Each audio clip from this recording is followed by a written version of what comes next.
ஓம் ஸ்ரீ மாத்ரே நமக. ஸ்ரீ குருபியோ நமக. அனைவருக்கும் நமஸ்காரம். இன்று தை வெள்ளிக்கிழமை. இந்த நன்னாளில் நாம் ஸ்ரீ ஆதிசங்கர பகவத்பாதர் இயற்றிய மந்திர மாத்ருகா ஸ்தவம் பாராயணம் செய்யலாம். ஸ்ரீ வித்யா எனப்படும் ஸ்ரீ திரிபுர சுந்தரி அம்பிகையின் ஆராதனையில் மந்திரம், முத்ரை, அனுஷ்டானம் போன்ற எல்லாமே மிகவும் விசேஷமானது, கடினமானது. இந்த முறையில் சித்தி பெற்ற ஒருவரே இன்னொருவருக்கு தீட்சை அளிக்க முடியும். அதனால் இதை சிலரே பின்பற்றுவர். இந்த ஸ்ரீ வித்யின் அம்சங்களுக்கு குறைவில்லாமல் விசேஷமான பஞ்ச தசாட்சரி என்னும் மந்திர அக்ஷரங்கள் ஒவ்வொன்றுடனும் ஆரம்பமாகிறது மந்திர மாத்ருகா ஸ்தவம். இந்த ஸ்தவமான மந்திர அக்ஷர மாலையை சகல சௌபாகியங்களையும் தரவல்ல ஸ்ரீ சக்கர நாயகி ஸ்ரீ ராஜராஜேஸ்வரிக்கு சமர்ப்பித்துள்ளார் ஸ்ரீ ஆதிசங்கர பகவத்பாதாள். 51 அக்ஷரங்கள் கோர்த்து அமைக்க வேண்டிய அக்ஷர புஷ்பமாலா அம்பாளின் கழுத்தை அலங்கரிக்கும் முத்துமாலை 51 முத்துகளால் அக்ஷரங்களால் ஆனது.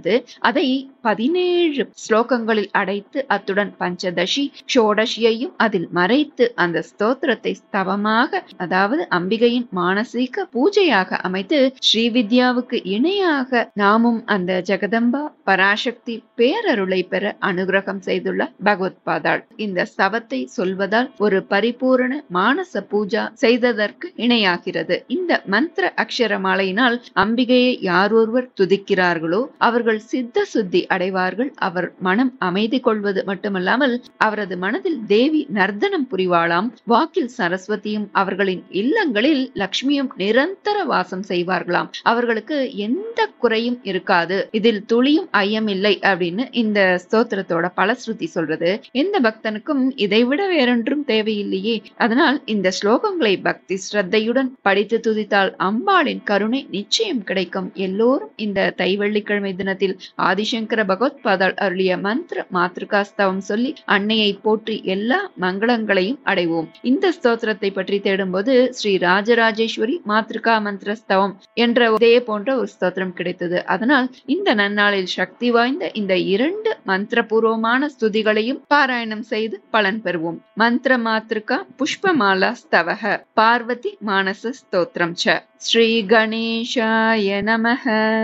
कल्लोलोलसितामृताब्धिलहरी मध्ये विराजन्मणे द्वीपे कल्पकवाटिका परिवृते कादम्बवाट्युज्ज्वले रत्नस्तम्भसहस्रनिर्मितसभा मध्ये विमानोत्तमे चिन्तारत्नविनिर्मितं जननिते सिंहासनं भावये येनाकानलभानुमण्डललसच्छ्रीचक्रमध्ये स्थितां बालार्कद्युतिबासुरां करतलैः पाशाङ्कुशौ बिभ्रतीं चापं बाणमपि प्रसन्नवदनां कौसुम्भवस्त्रान्वितां तां त्वां चन्द्रकलावतं समकुटां चारुस्मितां भावये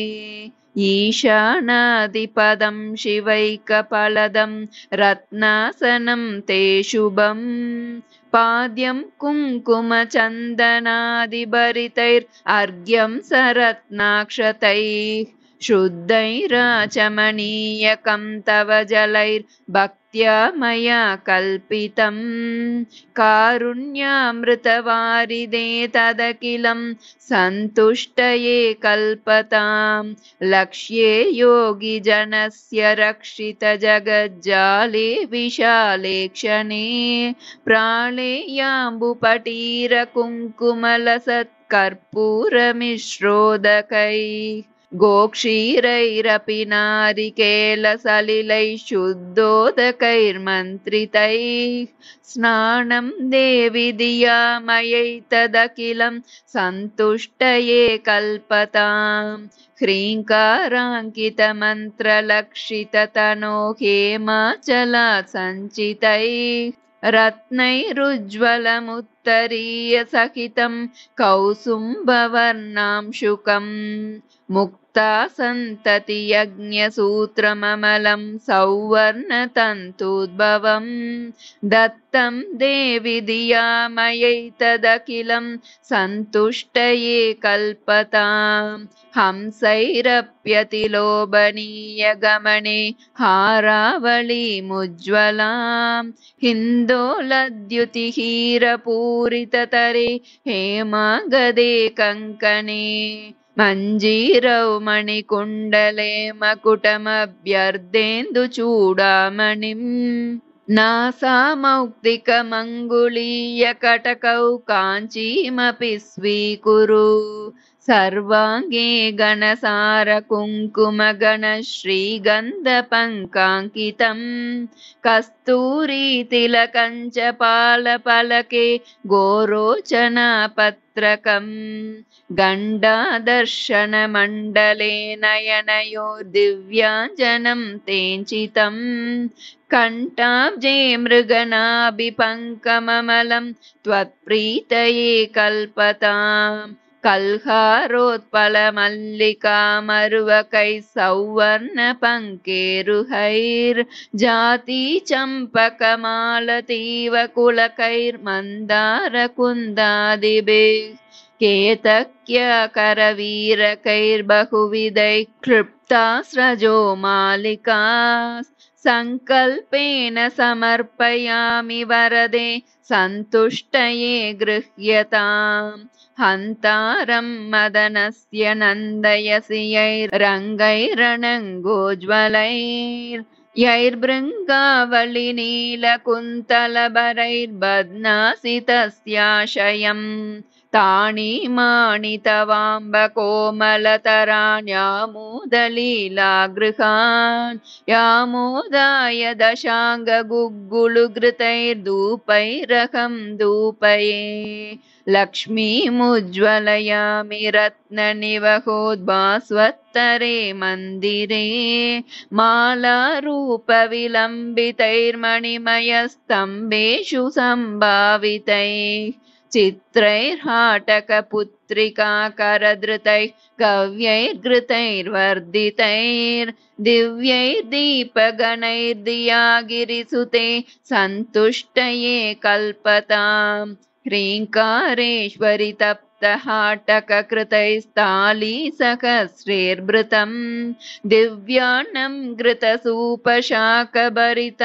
चित्रान्नभेदं तथा दुग्धान्नं मधुशर्करा दधियुतं माणिक्यपात्रे स्थितं माशापूपसहस्रमम्बसफलं नैवेद्यमावेदये सच्चायैर्वरकेतकीदलरुचा ताम्बूलवल्लीदलैः पूगैर्भूरिगुणैः सुगन्धिमधुरैः कर्पूरकण्डोज्ज्वलैः मुक्ताचूर्णविराजितैर्बहुविधैर्वक्त्राम्बुजामोदनैः पूर्णारत्नकलाचिका तव मुदे न्यस्ता पुरस्तादु मे कन्याभिः कमनीयकान्तिभिरलङ्कारामलारार्तिका पात्रे मौक्तिकचित्रपङ्क्तिविलसत्कर्पूरदीपावलिः उतत्तत्तालमृदङ्गगीतसहितं नृत्यत्पदाम्बोरुहं मन्त्राराधनपूर्वकं सुविहितं नीराजनं गृह्यताम् लक्ष्मीर्मौक्तिकलक्षकल्पितसितच्छत्रं तु दत्ते रसात् इन्द्राणी च रतिश्च चामरवरी दत्ते स्वयं भारती वीणामेन विलोचना सुमनसां नृत्यन्ति तद्राग्रवत् भावैराङ्गिकसात्विकैः स्फुटरसं मातस्तदा कर्ण्यताम् ह्रीङ्कारत्रयसम्पुटेन मनुनो पास्ये त्रयी मौलिभिर्वाक्यैर्लक्ष्यतनु तव स्तुतिविधौ को वा क्षमेताम्बिके सल्लापास्तुतयः प्रदक्षिणशतं सञ्चारये वास्तु ते संवेशो नमसः सहस्रमखिलं त्वत्प्रीतये कल्पताम् श्रीमन्त्राक्षरमालया गिरिसुतां यः पूजये चेतसा सन्ध्या सुप्रतिवासरं सुनियतस्तस्यामलं स्यान्मनः चित्ताम्बोरुहमण्डपे गिरिसुता नृत्तं विधत्ते रसात् वाणी वक्त्रसरोरुहे जलदिजा गेहे जगन्मङ्गला इति गिरिवरपुत्री पादराजीवभूषा भुवनममलयन्ती सूक्तिसौरभ्यसारैः शिवपदमकरन्दस्यन्दिनीयं निबद्धा मदयतु कविभृङ्गान् मातृका पुष्पमाला इति श्रीमच्छङ्करभगवत्पादविरचितः मन्त्रमातृका पुष्पमालास्तवः सम्पूर्णः। श्रीगुरुभ्यो नमः। श्रीराजराजेश्वरी मन्त्रमातृकास्तवः। ॐ श्रीगणेशाय नमः। कल्याणायुतपूर्णचन्द्रवदनां प्राणेश्वरानन्दिनीं पूर्णां पूर्णतरां परेशमहिषीं पूर्णामृतास्वादिनीं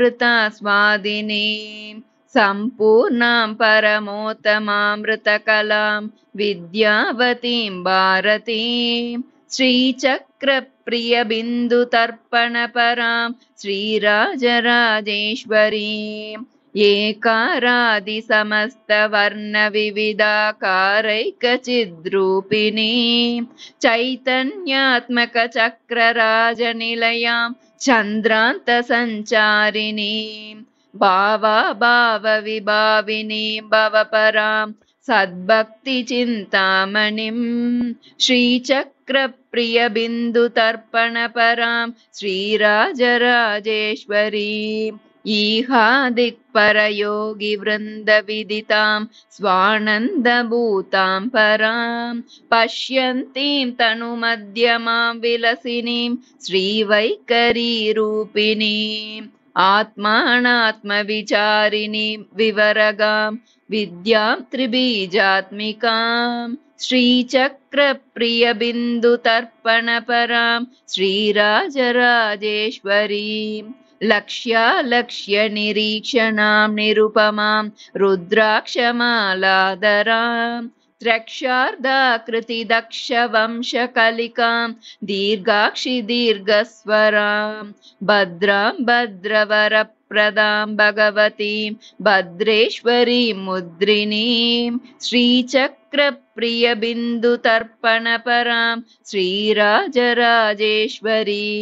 ह्रीं बीजागतनादबिन्दुभरिताम् ओङ्कारनादात्मिकां ब्रह्मानन्दगणोदरीं गुणवतीं ज्ञानेश्वरीं ज्ञानदां ज्ञाने चाकृतिनीं महीं गतवतीं गन्धर्वसंसेवितां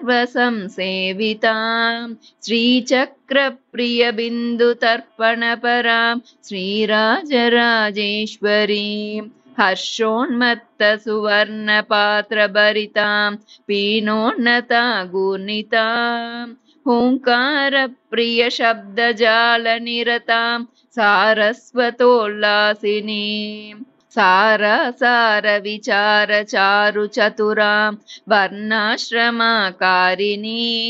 श्रीचक्रप्रियबिन्दुतर्पणपरां श्रीराजराजेश्वरीम् सर्वेषाङ्गविहारिणीं सकरुणां सन्नादिनीं नादिनीं संयोगप्रियरूपिणीं प्रियवतीं प्रीतां प्रतापोन्नतां सर्वान्तर्गतिशालिनीं शिवतनु सन्दीपिनीं दीपिनीं श्रीचक्रप्रियबिन्दुतर्पणपरां श्रीराजराजेश्वरीम् कर्म विवर्जितां कुलवतीं कर्मप्रदां कौलिनीं कारुण्याम्बुधि सर्वकामनिरतां सिन्धुप्रियोल्लासिनीं पञ्चब्रह्म सनातना सनगतां गेयां सुयोगान्वितां श्रीचक्रप्रियबिन्दुतर्पणपरां श्रीराजराजेश्वरीं हस्त्युत्कुम्भनिबस्तनद्वितयतः पीनोन्नतादानतां हाराद्याभरणां सुरेन्द्रविनुतां शृङ्गारपीठालयां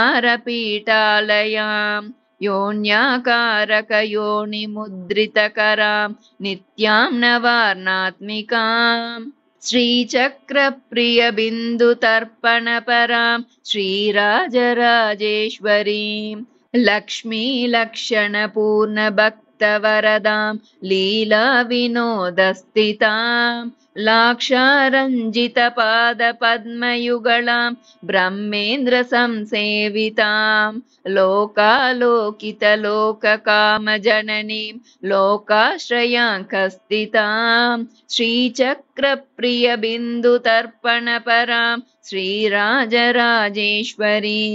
ह्रीङ्काराश्रितशङ्करप्रियतनुं श्रीयोगपीठेश्वरीं माङ्गल्यायुतपङ्कजाभणयणां माङ्गल्यसिद्धिप्रदां तारुण्येन विशेषिताङ्गसुमखा लावण्यसंशोभितां श्रीचक्रप्रियबिन्दुतर्पणपरां श्रीराजराजेश्वरीं सर्वज्ञानकलावतीं सकरुणां सर्वेश्वरीं सर्वगां सत्यां सर्वमयीं सहस्रदलजां सत्त्वार्णवोपस्थितां सङ्गासङ्गविवर्जितां सुखकरीं बालार्ककोटिप्रभां श्रीचक्रप्रियबिन्दुतर्पणपरां श्रीराजराजेश्वरीं कादिक्षान्तसुवर्णबिन्दुसुतनुं सर्वाङ्गसंशोभितां नानावर्णविचित्रचित्रचरितां चातुर्यचिन्तामणिं चित्तानन्दविदायिनीं सुचपलां कूटत्रयाकारिणीं श्रीचक्रप्रियबिन्दुतर्पणपरां श्रीराजराजेश्वरीं लक्ष्मीशानविदीन्द्रचन्द्रमकुटाद्यष्टाङ्गपीठाश्रितां सूर्येन्द्वग्निमयैकपीठनिलयां त्रिस्तां त्रिकोणेश्वरीं गोप्त्रीं गर्वनिगर्वितां गगनगां गङ्गागणेशप्रियां श्रीचक्रप्रियबिन्दुतर्पणपरां श्रीराजराजेश्वरीं ह्रीङ्कूटत्रयरूपिणीं समयिनीं संसारिणीं हंसिनीं वामाचारपरायणीं सुकुलजां बीजावतीं मुद्रिणीं कामाक्षीं करुणाद्रचित्तसहितां श्रीं श्रीत्रिमूर्त्यम्बिकां श्रीचक्रप्रियबिन्दुतर्पणपरां श्रीराजराजेश्वरीं या विद्या शिवकेशवादिजननी या वै जगन्मोहिनी या ब्रह्मादिपिपीलिकान्तजगदानन्दैकसन्दायिनी या पञ्चप्रणवद्विरेपनलिनी या चित्कलामालिनी या पायात्परदेवता भगवती श्रीराजराजेश्वरी इति श्रीशाक्तमत सिद्धांत संस्थापन वामाचार परमाचार्यवर्यवावधूक विद्वच्शंकरानंद विराजितः श्रीराजराजेश्वरी मातृका मंत्रस्तव संपूर्णः। श्री गुरुभ्यो नमः।